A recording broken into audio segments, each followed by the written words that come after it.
How about you, Bill? What's your best gig? I remember there was a few, there was these biker churches in Orange County down in Anaheim and stuff back in the late 80s, early 90s. And they were hugely packed. And I remember we played several, it didn't matter which band I had went there with, there was always like a couple thousand people. The place would be overfilling. Oh, yeah. And we were like rock stars for one night. Oh, yeah. Every time we went there. And those guys are always appreciative. yeah, they are. It's a great crowd of people. But was it the Bikers for Christ? Do you remember? No. It was. I think it was Set Free. Oh, Set Free. Yeah. Yeah. And some of the festivals that we used to throw to, even though we were putting those on ourselves, we had a lot of fun at those. Those were a blast. Because it was an all day. One time we had a 2-day festival, but when you're there for like 12 hours, just 12 hours of music, we would be there from like 8 o'clock in the morning till 2 at night, and we would always be dead on our feet. But the next morning you're just like, oh man, I don't know if we want to do another one of those. But in a couple of months you're like, well, let's start planning the next one, because it was so much fun, and a lot of people got ministered to. We'd have speakers between bands, and just a lot of great things happen. And every concert was unique, and so we had a lot of fun doing those. And there's probably some, there were some other great times that we had at great shows where there was hardly anybody there. I remember somebody booked us in I think it was a bar out in like Pomona or something, and it was when we were in the band Rev 7, and when we were in that band in the original formation of that, Bruce was the only guitar player, and I only just fronted the band and sang. And by design, I intentionally did not want to play the guitar, and we just had a 4-piece, and we were in this one bar, and when Bruce went into a guitar solo, there was a pool table right in front of me, and I had like a glass of water or something sitting on the pool table, and when I'd get done singing and he'd start playing, I was shooting pool while he was playing a lead solo. And sometimes I didn't put the stick down in time, and I'd grab the mic and start singing, and I'd put the stuff away.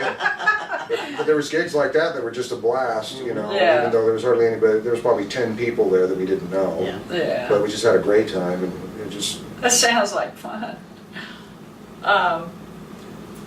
Troy, if you had some advice for musicians, especially guys that are just starting out, kind of new to what they're doing, regarding their personal life, what advice would you give them? Regarding their personal life? Yeah. When you're starting out as a musician, well, actually, let me back up there. My uncle was in the music industry for about 40 years.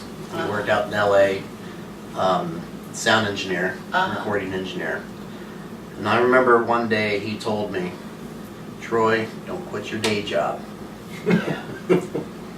And I stuck with that because the dream was to quit the day job and be a famous musician. Right. Don't quit your day job. Don't quit your day job. And that was back in '91. And I listened to him, and I continued working and then doing my music on the side. So in my mind, I had to keep telling myself, stick with reality. You're not a rock and roll star.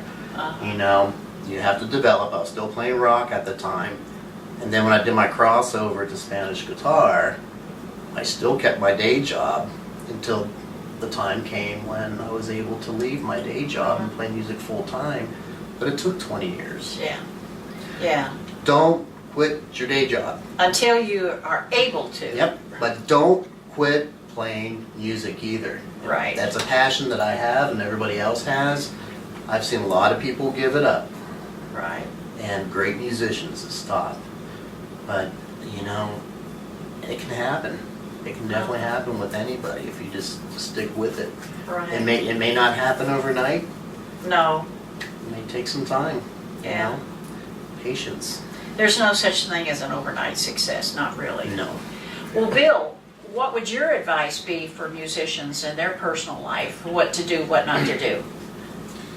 Well, like he said, and this is the oldest advice for stand-up comedians and musicians, don't quit your day job. That's just not for advice for people in the workplace who tell crummy jokes. I mean, that's serious advice for everybody. you know, you're gonna, one thing is, getting back to what you said about family life and everything, you need to be realistic about what your living situation is. And whether your family can handle it, whether you can financially handle it, whether they can afford to give you up for enough to make a band really work, or just tinker around with it and it's a hobby. You got to know whether this is more than a hobby or it's just something to pass away the time. And if you're not already married, you need to consider that if you're going to get married. Is this person really on board? And I've seen a lot of people pretend like they thought everything was okay, and you know, within 6 months after getting married, they're usually out of the band. We've had that happen a lot. Because they just, you know, some guy's trying to win a certain woman, and maybe he's trying too hard, and he's promising her the moon, and he thinks he's going to work this all out. And usually in 6 to 12 months it doesn't work out. He's either out of the marriage or out of the band. And he's usually out of the band and then out of the marriage about 10 years after that. And you really got to know what you're doing. You got to, and this is something that somebody gave me this advice, count the cost before you get involved. What's this going to cost financially, time, what's it going to take out of my heart? You know, you're going to have to, you got to take a piece of your heart out and put it on every performance, on every album. Can I afford this? Am I willing to pay the cost, the financial cost, the time, the heart, everything you can think of, a big chunk of your life, you know? And most people that start playing music, particularly rock music and any kind of pop stuff, you're going to start at a young age, and you're going to give up all the best years of your life when your friends are out going to clubs and dancing and whatever. You're at home playing scales, you know, and you need to count the cost and make sure that your living situation will stand it. Now, I lived at home until I was 24 with my parents, and we had a good living arrangement because I was a fairly well-behaved young man, and my parents didn't mind me having around. They didn't charge me rent, and I was working. I was only making minimum wage. But if you're living at home for free, you know, when everybody else was out playing with girls and getting drunk and all that other stuff, I passed up a lot of that kind of fun to be able to live at home. You know, that's what I'm saying, count the cost. I gave up all that other good times that all my friends were having because I paid the price to be a musician and work on it really hard year after year, and I stayed at home as long as I possibly could. You know, if you're living at home for free, a minimum wage job can buy you a couple guitars a year. Or an amp stack or something, or recording time. And so that's kind of my advice to people. You got to be realistic. I've seen way too many people not honest with themselves or the people around them, and just it ends up with hurt feelings later and bitterness and a lot of stuff. And you really need to be honest with yourself and everybody around you. And you know, if you have a big family and that's your main thing, well, you need to stay committed to your family. Maybe you should just do that. Absolutely. You know, you really have got to know what you're doing. Because it can turn into an expensive hobby. I know. It's very expensive. Very expensive. And once you make a decision, you got to commit yourself to invest into, I'm going to do this for the rest of my life. Or do you just want to make it an expensive hobby? And go through all that stuff with losing your family and just throwing your money away.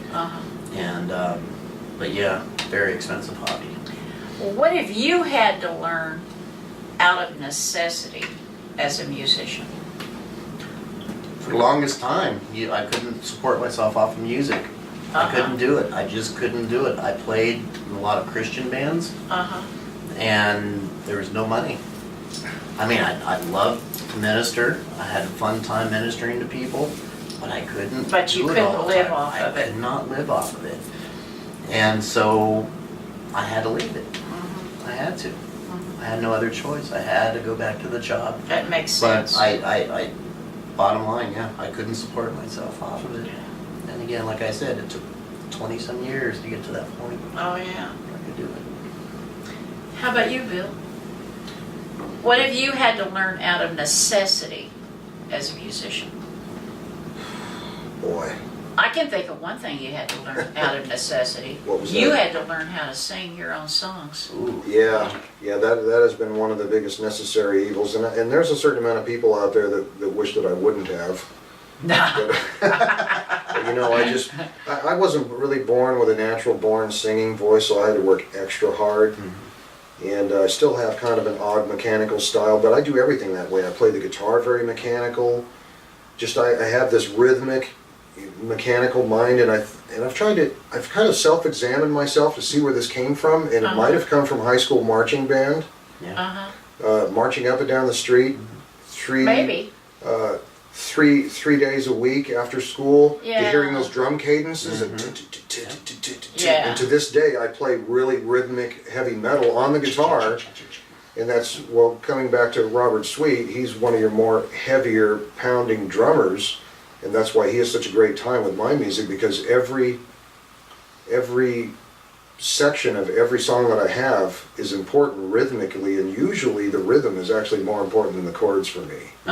Yeah. I may write 10 songs all in E, but they all sound different because, in one sense, because they all have different rhythms and beats and tempos and construction patterns, and you know, I remember from the very first recording that Robert played on, he did a pair of albums, the first Seventh Power album, and Final Acts, Acts of the Apostles, and I remember he had done a couple of tracks, and we went across the street to grab some lunch, and I said, you know, I didn't know you were going to turn this into a drum clinic. And he says, oh, do you think I'm playing too much? I said, no, it's really good. I mean, when this comes out, people are going to be, Stryper fans are going to be shocked when they hear it, because they're going to hear all this other stuff that you can do, and and you know, you wouldn't think that a famous drummer would have something to prove, but you know, he was in a great band, but it was an 80s metal band, and it was produced very streamlined, and they had bosses they had to obey when they were on the label. You know, Right. when you're a wild rock star, you don't get to do whatever you want to, and when a label fronts you $500,000, you can bet they got their penny counters are there, Oh, and they're yeah. making sure you don't They blow do. the money, and you They got to do. do what they say, and they made good decisions. I mean, the band was put together pretty good, Yes. properly for the times and properly for the singer, and the format was well. It's just that he had other talents. He has a heavy John Bonham influence. He's like a heavy metal John Bonham, which is an odd combination of stuff, but it makes for a good rhythmic pounding drummer. And you know, I've been blessed to, you know, I think we're the right two guys to do project albums together, and we've done a lot of them together. Yes, you have. Yeah.